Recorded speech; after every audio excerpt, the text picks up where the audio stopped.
Hello, welcome back to Canary Cast, and we're back to review the game. It was Norwich 2, Preston 2, in front of 1,000 fans. I'm joined, as always, by Jacob and Joe.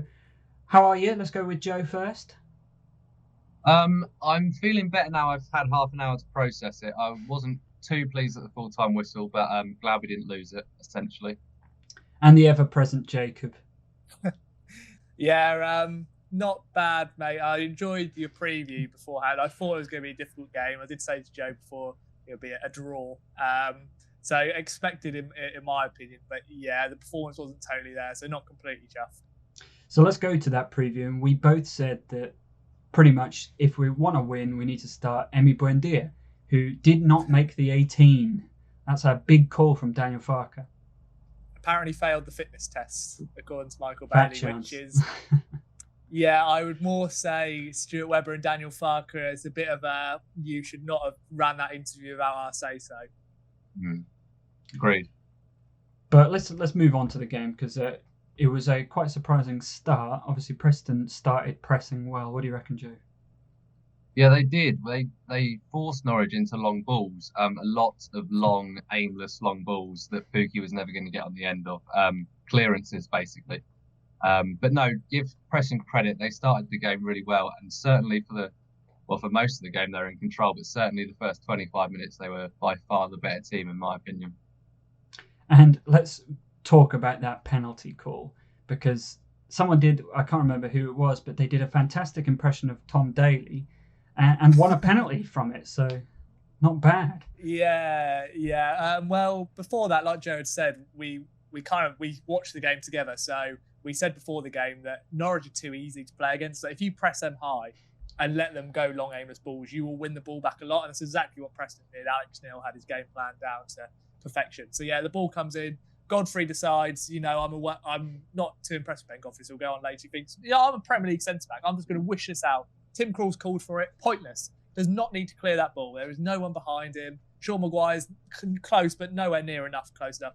And then they have a little argument. The ball comes in. And like you say, I think if Scott Sinclair decides to go Tom Daly, I'd give him a gold, 10 out of 10 for that, because whilst the hands are on the back, it's never, ever a penalty. I did tweet out what's worse, VAR or Championship refs. I'm going to go Championship refs after the first two games of the weekend, of the first season. Yeah, I'm not a fan of them. No, I think Skip has just sort of put his hands there almost to say, like, this is my man, I'm here, I'm marking. It's like this, isn't it? It's not close, it's not even contact, it's like this. It's hovered and a slight touch. And there's never a penalty. The worst thing is the ref's there, he's looking at it and he's like, that's a pen. And it's never a pen, I'm sorry, but go on. In fairness, he didn't need to touch him. I know he hardly did, but the ball was going over the attacker's head. For him to go like that, for him to go, it was a dive. Yeah. But I think the ref should be a lot smarter there. Like, look at last week when Aaron's got absolutely clattered. Bakun has gone and punched the ball away. We didn't get a penalty for either. It's like, come on, we need some consistency here, really. It's very uneven at the moment. It's like some things are given for absolutely nothing. It's like Slaven Bilic was sent off in the Premier League for talking to the ref. It's madness. Well, yeah, that's another one. Yeah, but then to be fair, like later on in the game, I think Quintier could have easily been sent off. I don't think the ref had a fantastic game anyway. Like Joe said in the game, he blew for a lot of silly fouls, which were questionable. But at the end of the day, a good penalty from Sinclair. Tim Krul, normally goes the right way for Sinclair to stutter and do him completely. That's very rare to see, I think. And let's just quickly move on. Obviously, it was a needless corner for the penalty, but the Dowell injury on 23 minutes introduced Placheta. Shay has absolutely decapitated me here. Shay, get off. Don't cut. Keep it in. So my dog has. That's what Todd Campbell should be doing in the game. A bit more contact. Sideswiped me. Get off. I think what Harvey was going to say was the Dowell injury, Jacob. Yeah.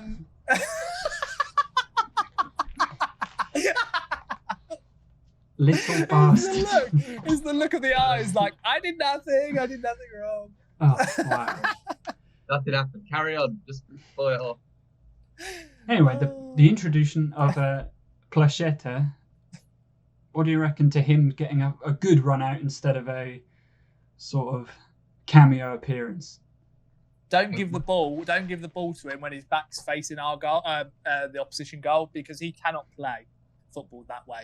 If you put it into a space and let him run so he can cross and do the simple stuff that a winger should do, he's fine. In all seriousness, he reminds me a lot of when Onel Hernandez joined us in the January of 2018, I believe. Yeah. Yeah, 2018. And he was unpolished, wasn't he? It took him a little while to get used to getting his back into championship defenders and kind of not just being a complete pace down the wing, which I think he has implemented into his game. I think that's all Plamashwov needs in his game. Murder the pronunciation. It's fine. Glenn Johnson called him Plahita earlier. It's fine. So yeah, I think he does need to add that to his game. But running at fullbacks, he'll terrorise this season. I'll be surprised if they even see him. He's so quick. Like he didn't see blinkingly himself when he missed that sitter, but it's fine. I want to talk about Teemu Pukki. He got himself on the score sheet. He did look a lot more like himself this game. Yeah, 100%. I think Declan Rudd has given him a goal, which Dexter, Norwich lad and Norwich supporter, but he made an incredible save at the end, which we'll go on to later. But yeah, like you said, Harvey, spot on. He looks hungry. Adam Eder comes on, makes an impact. Kugel comes on, batters someone in the first minute he's on the pitch. These are the players that are giving Timo a kick up to the backside now and going, if you don't perform, these two will come on and they will make a difference. We said in the preview, Harvey, that we wanted to see him get back on the score sheet in terms of confidence. That's the first time he's scored in open play in 22 games. So let's hope that gives him that little boost that he needs to really affirm himself as that starting striker. I mean, it's his first goal since January, so it's a hell of a drought.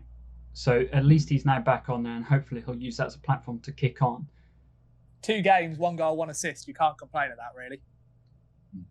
Not too bad. Obviously, the Preston. I can't even talk. Preston fired back. Fisher scores. Joe, talk us through it. I think we need to talk about Christoph Zimmermann here more than anything.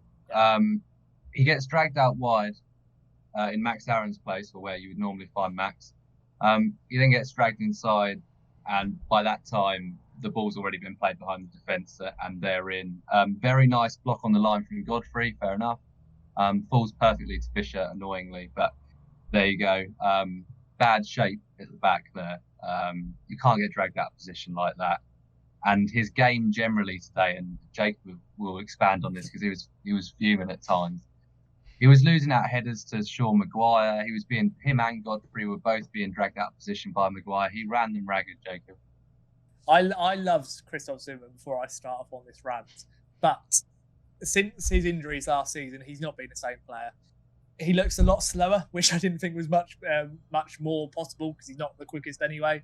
Looks slow, looks on the ball. It's not Seb Basong level of worry, but he can't pass as well as he could do.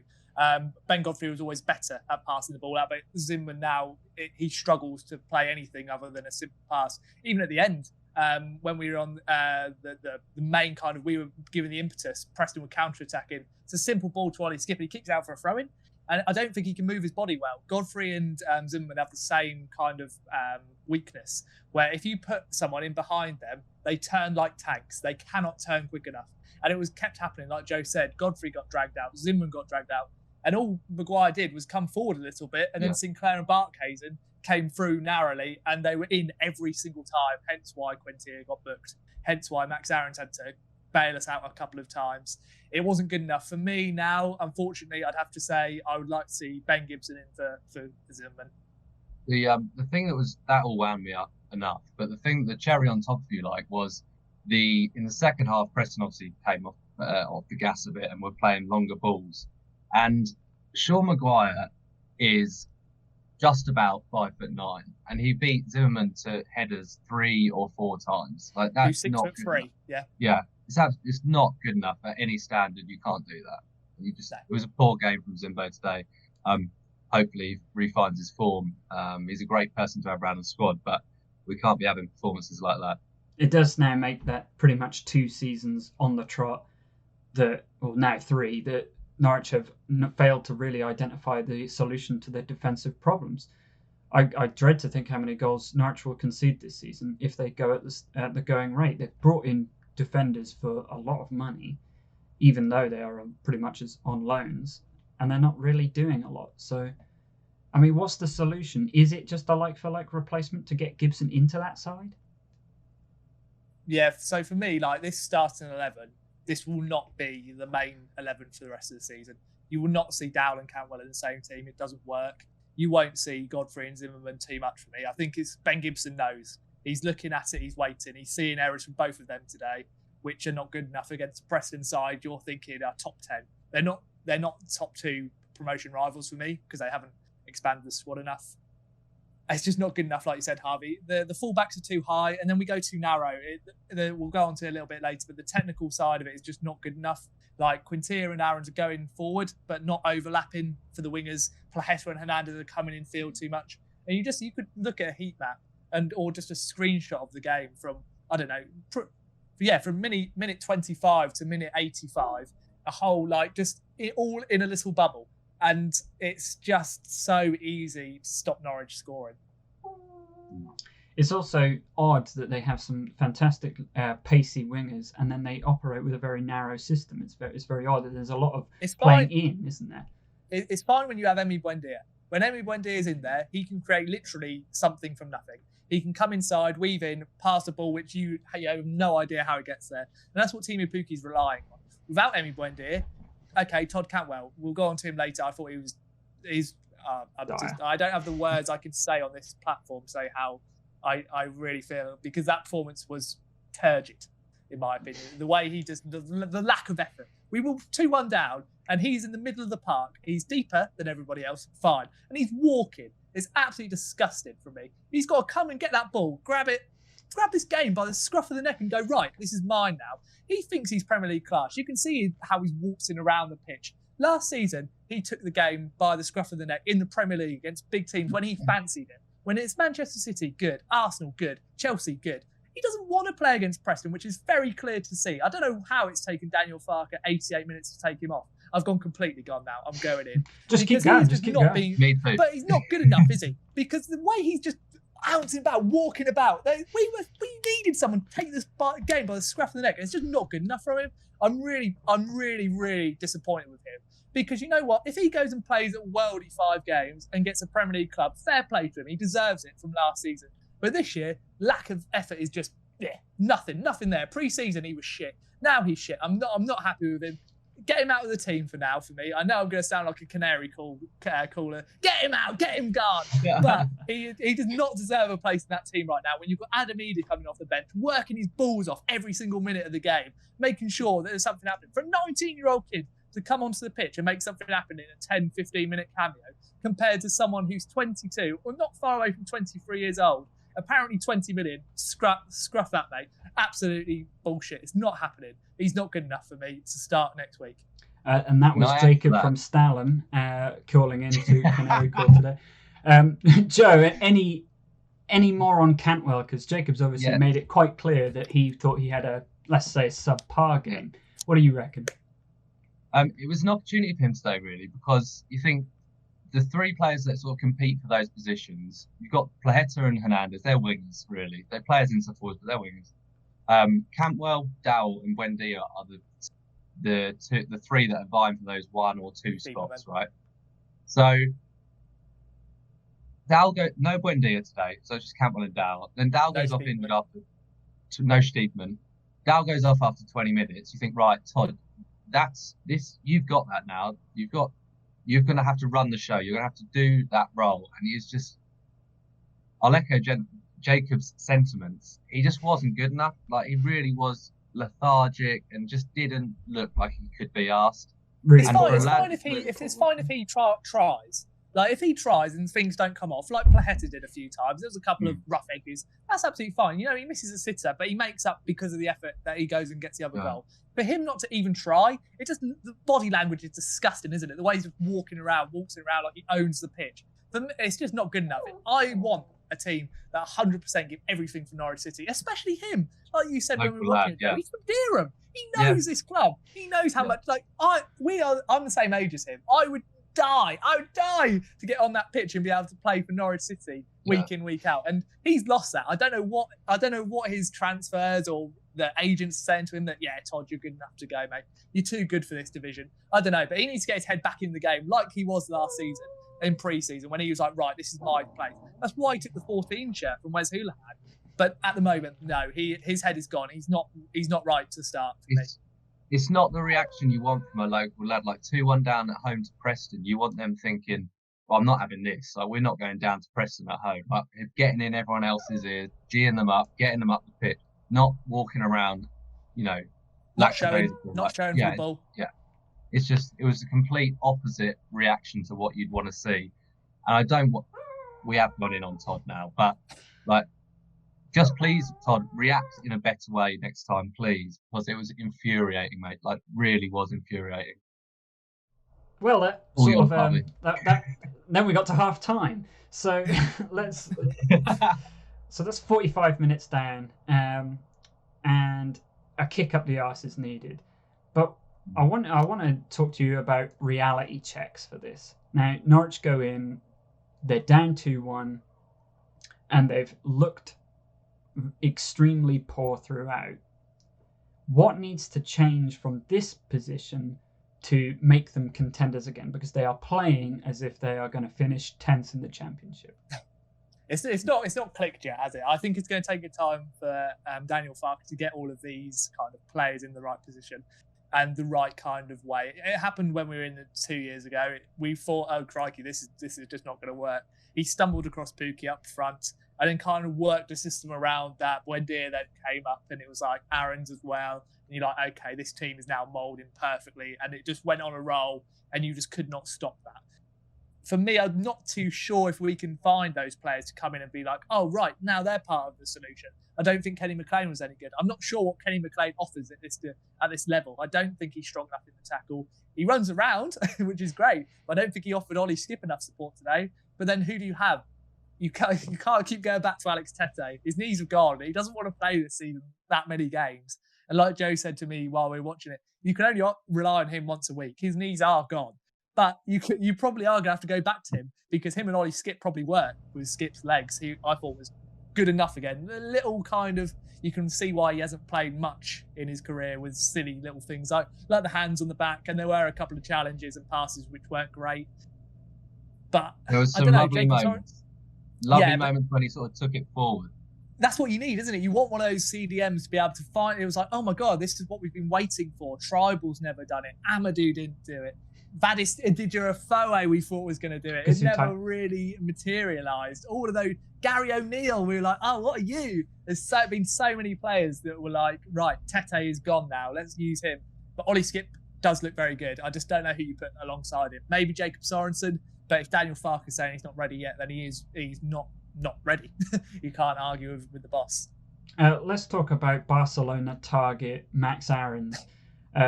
First of all, let's talk about the frankly ridiculous offer of a loan with no obligation to buy. Like a Barcelona. No. It's not ridiculous. We are evil, horrible Norwich. Greedy. We're not offering this like talk shit said. We are not offering him the chance to go to Barcelona. I'm like, no, come on. We're not letting him go out on work experience for a year whilst we're in the championship. What on earth is the point? If they want him that badly, they'll pay the money. It's not that much. I'd say he's worth 25 to 30 million. He's worth more than Jamal because he's a all-rounded player. We've already discussed that before. But if Barca wanted him, I know their finances are crippling at the moment. They would buy him. And to be fair, Bayern are also interested. I'd rather go there than Barca. I think Bayern will probably end up with him, to be honest. It's mainly because they have a bit more money to spend and they look like they are spending. But what did you think? What did you think of Barca and Bayern target playing against Preston today? I think we should talk about this in terms of the fullbacks generally, because me and Jake were getting quite frustrated with 2 or 3 occasions, second half especially. Aaron's, instead of overlapping, would cut inside and have a shot with his left foot. If you're gonna insist that your inside forward wingers, whatever you want to call them, if you're gonna insist that they come inside, then surely your wing backs go wide. Overlap. Surely. Use the rest of the pitch. Because Yeah. that's the thing, like you said, Joe, we've seen this now for 4 seasons, which is Max Aarons, Jamal Lewis back in the day, now Javi Quintilla. They get to a stage where you're like, go, get to that byline, go. There's men in the box, get to the byline, smash it in. Quintilla likes an early cross, which is fine because some of them were decent, good deliveries. But there was no one in the box. Jordan Hugill will be thinking, I would love these crosses. And Max Aarons always away. I don't think he's using his natural ability or natural thought process to get into the byline because he always cuts back. And oh my goodness, it's frustrating, especially when the last time I remember he's gone to the byline was against Leicester when he beat Ben Chilwell, crossed it in, and Jamal scored. So I don't know why we don't do it more. It's so frustrating. I think we try and be too intricate for being intricate's sake. Trying to score a sexy goal, it has to be the creme de la creme. No, just whip it in, get it off Hugo's arse. I really couldn't care less if that makes us win the game at the end of the day. And then the goal wasn't exactly an attractive goal. I think it took about 4 deflections before. But again, the ball's got in. The ball's got into the box. That's a proper championship goal. You say it's not good. I don't care. It's not attractive, but any goal's a goal, isn't it? So precisely. And what did we do today? The two. How did we score twice today? Crosses. We gifted the first one. But crosses. We crossed the bloody ball. We got to the edge and crossed it. That's what we need to. But without any Buendia, we do not look like creating a chance from open play. Todd Cantwell, no. Kieran Dow, again, before he came off, Joe said, I think he was carrying something beforehand because he looked like in a few challenges, he looked a little bit like, I don't really want to go in too hard today. I think you missed Marco Schneeberman in there. I know he's not the most traditional player, but he takes that ball in the championship and he'll bring it forward like Ollie Skip did, like we were saying earlier. We miss Emmy so much. Like without him, we don't create enough, but by any stretch of imagination. I thought it was quite comfortable for Preston, but for me, next week I'd like to see Todd Cantwell as far away from the team as possible if he's going to come in with the same attitude. And I'd like to see Adam Eder start. I know it's naive and it's a big call. Play him on the wing. He makes things happen at the end of the day. And then I'd like to see Jordan Hugill. The first thing he gets into that, because today we weren't strong enough, he gets an elbow in. The long ball from Krul, which no one won. Hugill doesn't care if he's going to win that ball or not. He will make sure that defender's unsettled if he's winning it. And that's what I like about him. He gets his body around. He's sprinting to Declan Rudd to go and get that ball. I love the commitment from him in that 2-minute cameo. I don't know how that works with Timu Pukki and what we do there, but I'd definitely like to see Adam Eder start for Todd Cantwell next week. And Jordan Hugill having a lot more minutes than 2. But the other thing to mention is that you were talking about chances created or the lack thereof. Obviously, with Emi Buendia out of the side, there's a huge chunk of key opportunities gone. But when the key opportunities do come, they swipe at it and really screw it up. The Plaheta chance is the one that springs to mind. Joe, what do you reckon to that? Absolute sitter. All three of us probably would have scored that. No, I don't know. You haven't I don't know why he went with his. I don't know why he went with his right. He should have gone with his left foot. He was off balance. He should have been a goal. The goal he did score, he took pretty well, and it was definitely a harder chance than the one he missed. I think it was a bit of a mixed bag from Plaheta today. But I don't mind that. I don't mind that he's not fully on it because you could see he was going in and he was not going to give up. And that's how his goal was. Like Harvey said, it was scrappy, but he was not giving up until that ball was in the back of the net. The same when he's taking on wingers. He's not getting frustrated. Sorry, fullbacks. He's not getting frustrated and throwing his arms up in the air or walking because he can't be asked. He's going at everything full pelt. And, he is a bit of an unpolished kind of gent, but he's only going to improve, I think, in a 46-game season. Well, so the game did finish 2-2.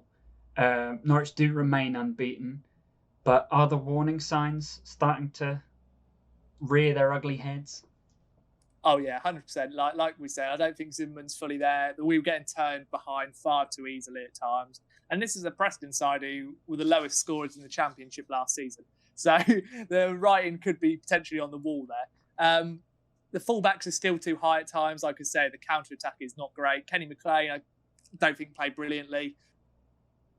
It still needs to click a little bit better, but that does happen in the first few games of the season. I can understand that, but then you're looking at from a positive point of view, which I don't think I've been that positive on this Do you reckon? episode.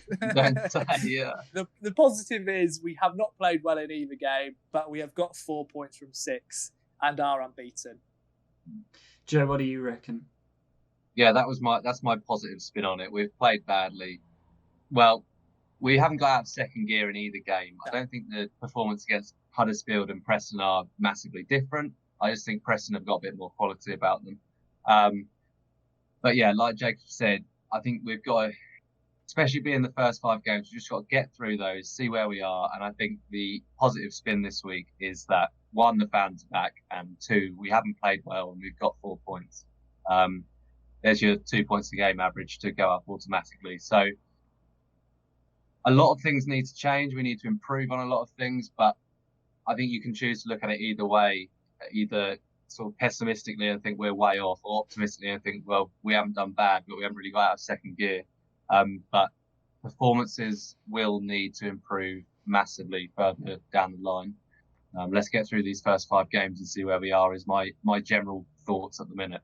The biggest positive is Adam Eder. He's making a difference at championship level, which I wasn't too sure if he'd do. Like Joe absolutely dispelled me when I said he was a wing option. I think he is this season, and also can be a striker option in and around that box because of his frame and because of his physicality. I think he is. You could see his confidence, especially from last week after that goal. The way where Plahetta's chance came, where he's cut in, and you're like, okay, Adam, cross. He's like, no, he's hungry for goals. He's shooting. Declan Rudd obviously parries and Plaheta should score. But that's what I like from Adam. I think he's really showing that he wants it this season and wants to be a main part, and not just off a sub. He's showing as much as he can in the time he's given, which is brilliant to see. He's a big problem for opposition defences. Big, he's quick, he puts himself about. He's going to cause problems. Yeah, 100%. Well, on that somewhat positive note, I think we'll end that here. If you enjoyed this discussion about the Preston game, have a look at our other videos. We often upload. I think we upload. I think on an average about 3 times a week. So give us a subscribe, because it is, if you want the Norwich news, this is probably the best place to get it. So give us a like, give us a subscribe. And it is the best place to get it, Harvey. That's the hard thing. You can't say probably. It is for us. What about? No. Oh, okay. Fair enough. Hi everyone, just a quick one. Canarycast have teamed up with FansBet, and we're able to offer you an introductory offer whereby if you deposit a value up to £100, FansBet will boost it by 50%. So if you fancy a bet on the football at the weekend, head over there, use this code up here, just click on the link in the description.